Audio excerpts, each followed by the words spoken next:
this is that negative thought you've been having, and I just can't let you try and change yourself without a fight. So go ahead and just turn this show off, okay? And yeah, everything's still fine.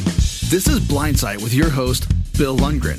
We aren't holding back truth. We're here to help you heal and become the best you possible. Here's the chair. Here's the pillow. Here's Bill. Okay, good morning, America. This is Blindsight, a program on mental health and blindness, which is supported and sponsored by your Audio Information Network of Colorado. Welcome, and I'm Bill Lundgren, your host for this program.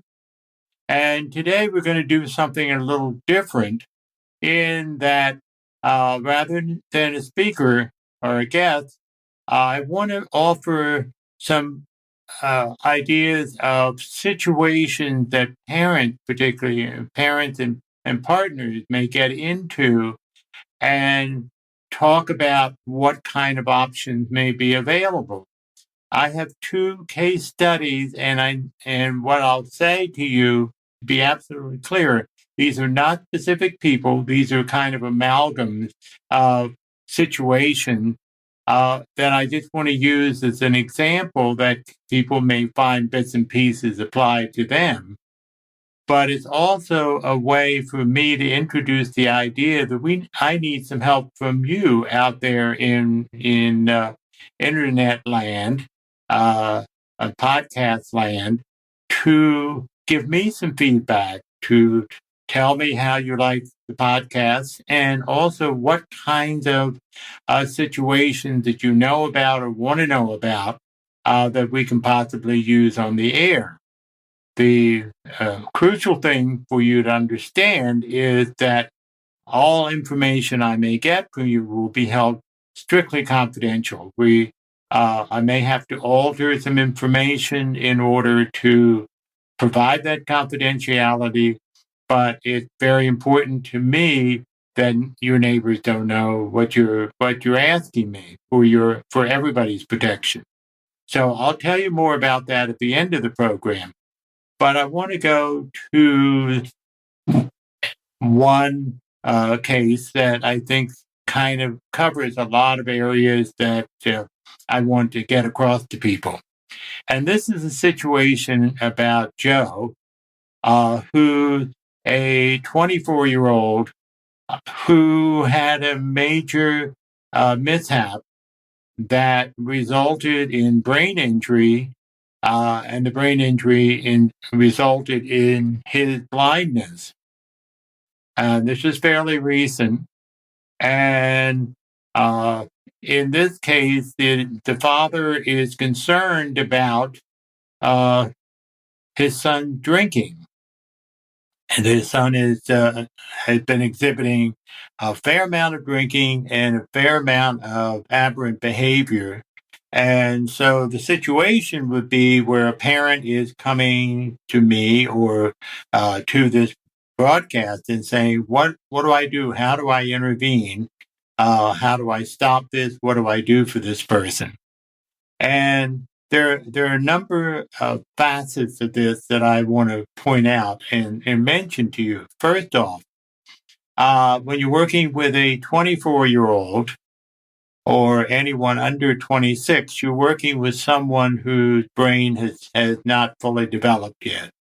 The latest research that we have shows that brain development continues until around age 26, which is the reason that age bracket that between teenager and 26 is the frontal lobe, which has the newest part of the brain developmentally, is where the review process of what's correct behavior and incorrect behavior. That is, if anything disturbs that frontal lobe, such as alcohol, then the connection between action and consequences is out the window, which may in fact be involved here, because with brain injury, we find, depending on where the injury is, the brain becomes extra sensitive to alcohol, the presence of alcohol. So the smaller amounts of alcohol can produce much greater effect than it would be if there was no brain injury. So we have somebody who's already in trouble from the standpoint of the effect of alcohol on his brain. And also because he's younger, all the connections may not be there to make rational decisions. So that's for starters. The other piece that I, as a therapist, have to pay attention to is the trauma of the brain injury and the blindness is a factor that has to be dealt with. A lot of times, well, let me put it this way. When someone who has an alcohol problem comes to me, I very rarely get someone who has just an alcohol problem. There are other things that are involved which have to be dealt with. In this case, we have the trauma of the brain injury. We have the effect of the alcohol on an injured brain. And we have the trauma of this event. And also the self-esteem issues, the grief that goes on when one has lost a faculty, in this case, their sight, and especially at that age, they're just starting out in the world, trying to make their way in the world. It's any number of blows that have occurred to the person in addition to what caused the injury, the emotional blows. So that as a therapist, then I have to look at, the depression, grief, which are two different things. The grief for the loss of faculty, but perhaps the depression in terms of his self-esteem, plus the brain injury, making a complicated package, but one that that can be dealt with if properly handled. Now, in this case, the father is asking, what do I do? Which brings me then to an important subject in terms of how do you intervene with someone who may be misusing alcohol. And, whether it's alcoholic or alcohol abuse, whichever, we talk about alcoholism as the addiction, alcohol abuse is, maybe in this case, it's just simply unable to manage the alcohol. What do the parents do? What does the family do? And there's a lot of resources out there that can help in this kind of situation for the parents. What we call intervention. That is, there are people certainly in the Colorado area, who specialize in intervention, where they can help the family figure out how to intervene in a situation like this. The important thing certainly here is that it has to be done with love and kindness. I know that someone who's being very abusive, let's say under the influence of alcohol, you don't feel a lot of kind feeling towards that person, but that's one of the first things that you have to develop, because what you're dealing with is someone who's not the person that you once knew. But what you can do is to talk to the person, to outline what you have observed of the person's behavior, and do it in a matter-of-fact kind of way, not accusatory or anything like that, to say, okay, when last Saturday you were drinking and this happened and this happened and this happened, and it made it very difficult for me to be around you, or whatever, but not yelling and screaming, which a lot of people feel like needs to happen. So an interventionist can help a whole family intervene with someone, particularly someone who's had a serious alcohol problem, Or you can decide, okay, I'm going to sit down with a person and I'm going to be very factual and also outline a consequence. For example, I can't be around you when you're drinking, but, when you're not drinking, I'm here for you and so forth. And that sometimes can be the right consequence, but there's also has to be a conclusion. For example, if you do your homework, if you were that parent or that family member doing the homework to find a program or a counselor that would help a situation like this, and then be able to say, look, I have the phone number of John Doe, who's a counselor. He seems to be the appropriate person for this situation. Would you see him or her? And encourage the person then not to feel like they're being judged or there's something wrong with them per se as a person, but to talk with someone about what's going on. And as I say, that person has to be able to deal with grief, depression, with the drinking, and the interaction that's going on, and with the understanding also of brain injury and the effects of brain injury in there. If the person were a true alcoholic, then the interventionist would be good to be involved, because then an interventionist brings together the significant people in the person's life, and you have several meetings and come up with basically what the individual family members are going to say to that person at an intervention.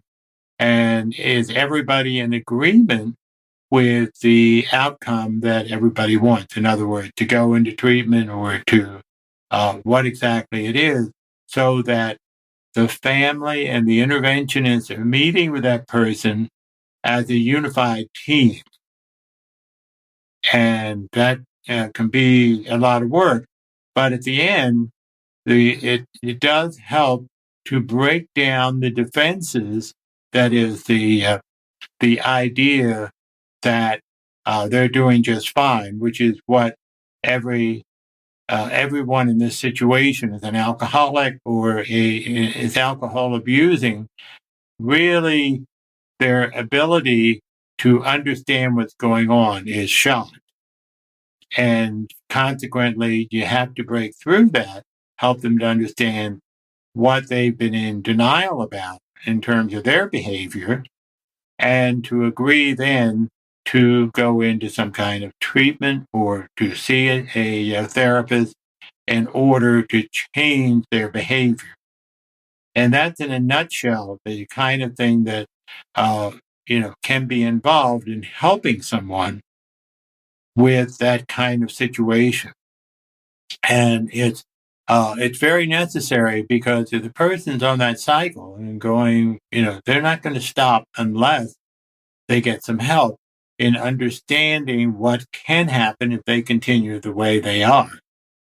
And that's where the family becomes very important, but most helpful too is to understand that yelling and punishment and so forth is not going to work, or is most likely not to work, and certainly creates a barrier between the parent and the son, and further helps the son feel less and less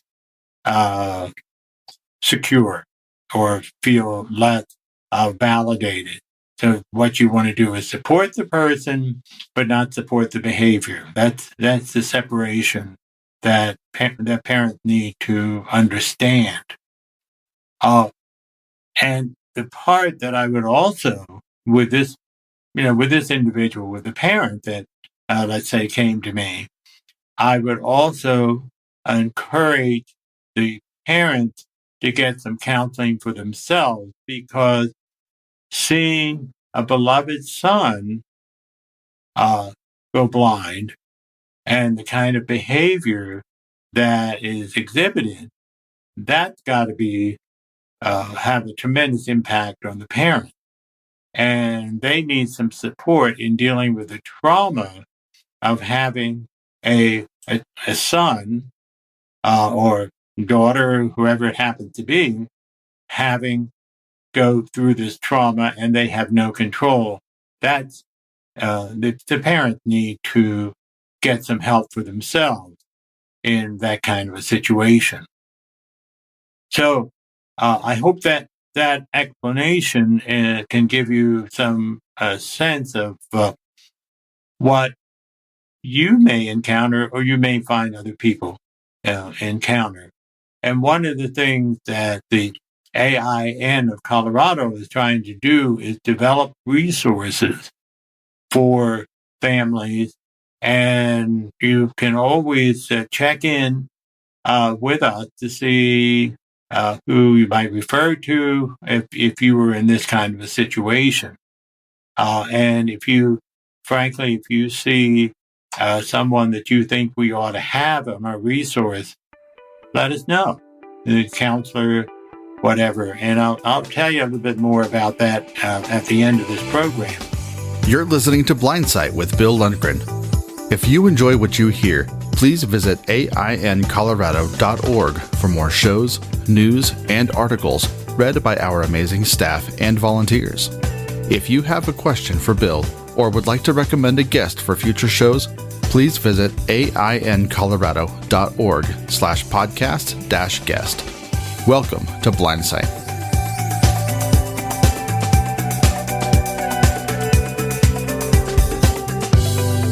All right, the second situation is a marriage counseling situation where a couple are kind of falling out of love because one of the husband has diabetes and is losing his eyesight.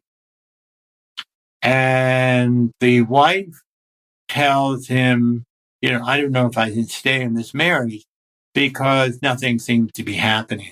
It's just a deterioration. And he reports, I feel worthless. I feel like there's nothing I can do. My eyesight is going. I've lost my job. And I'm just sitting around the house. I don't know what to do because I'm, when you're blind, you're nothing. So that person would say. Now that's a whole different ball game, particularly when the marriage is breaking up or a threat of breaking up is happening. And, the husband may be very dependent. The wife may be working and be very dependent. And for the male sex, we've been socialized to be the breadwinner, to be the one that is the stoic, the John Wayne syndrome, as we call it, where, those who are old enough to remember John Wayne movies, he would ride off into the sunset with 3 bullets in his belly and not wince or give any sign of any emotion and ride off in the sunset. That's the way we men were taught. So when a husband becomes disabled, that just blows everything to smithereens, and the wife may have to pick up the pieces, and it may be too much of a burden for the wife or the partner to handle, and they may get very frustrated and want out of it, which further increases the feeling that the individual who's losing his sight is feeling of lower and lower self-esteem. What can I do? This feeling of helplessness. Again, if the person is able to go seek counseling, the counselor may, in fact, certainly I would recommend couples counseling to help each member of the party to talk about what's going on. It's one of the reasons I chose in giving this case study is the husband is the one who is losing his sight, partially because in that case, it's the wife tend to stay with the marriage. If it's the wife that's losing her sight, or if the wife is an alcoholic, for example, the husband is most likely to leave, to drop the marriage. That's kind of a minus part on us as males, that we tend to, say, well, she's not going to be there for me. I'm out of here. But the wife does tend to stay.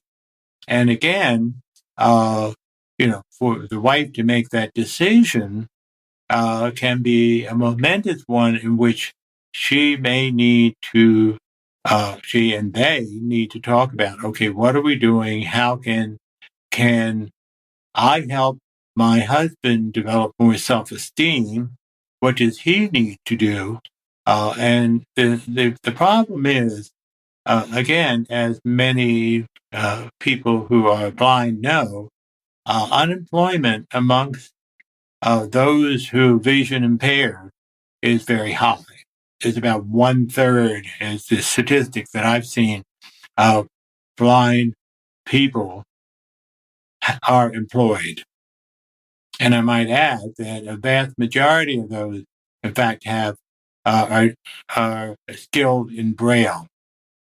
That's distinguishing, because that does help them to become more employable.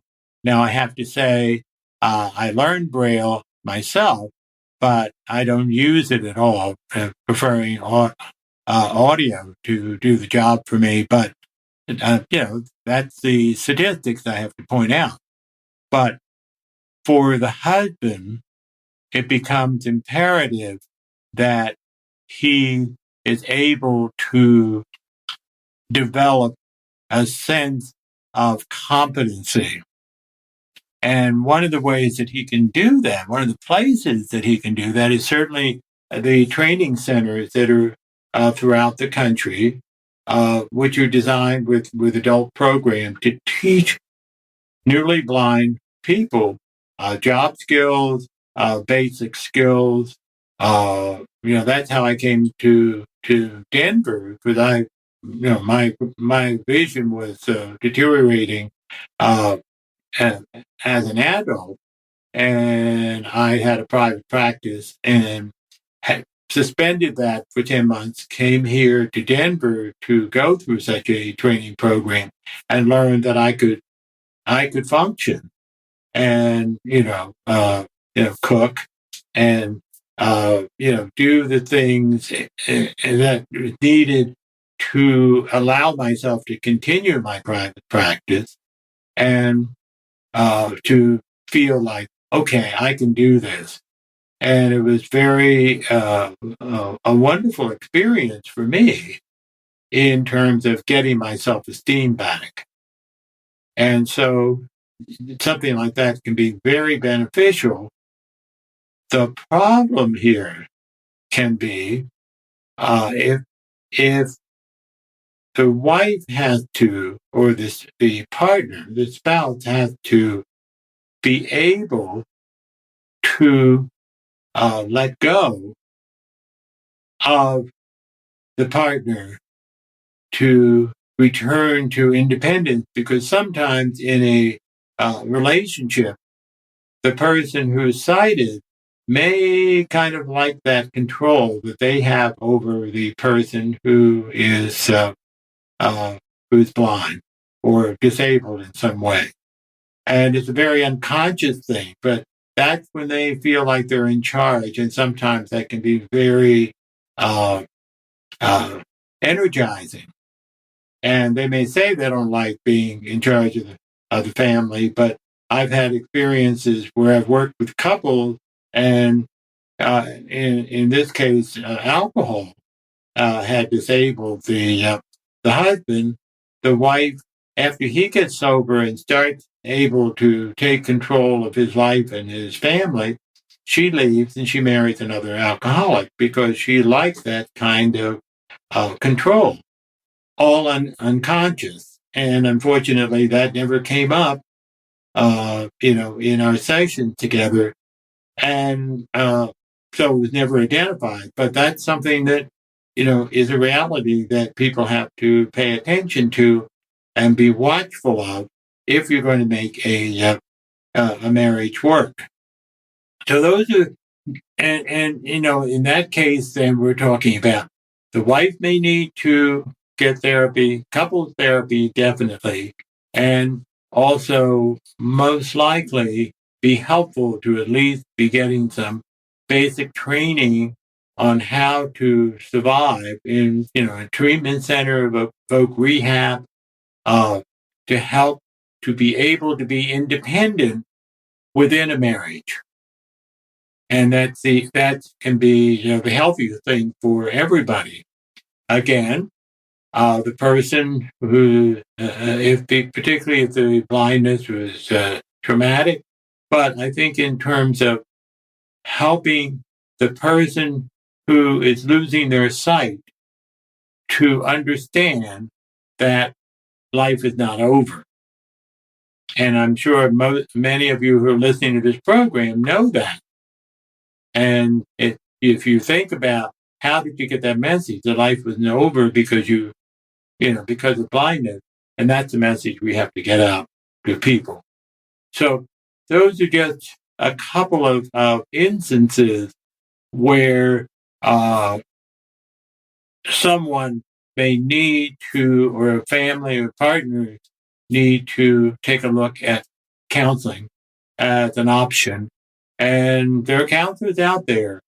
One of the things that we here at the AIN of Colorado is looking at, can we find therapists, counselors who are familiar with working with people who are blind? And unfortunately, we haven't done this successfully. That is, as a nation, we've not been paying attention to that kind of specialty because we haven't been asked for it.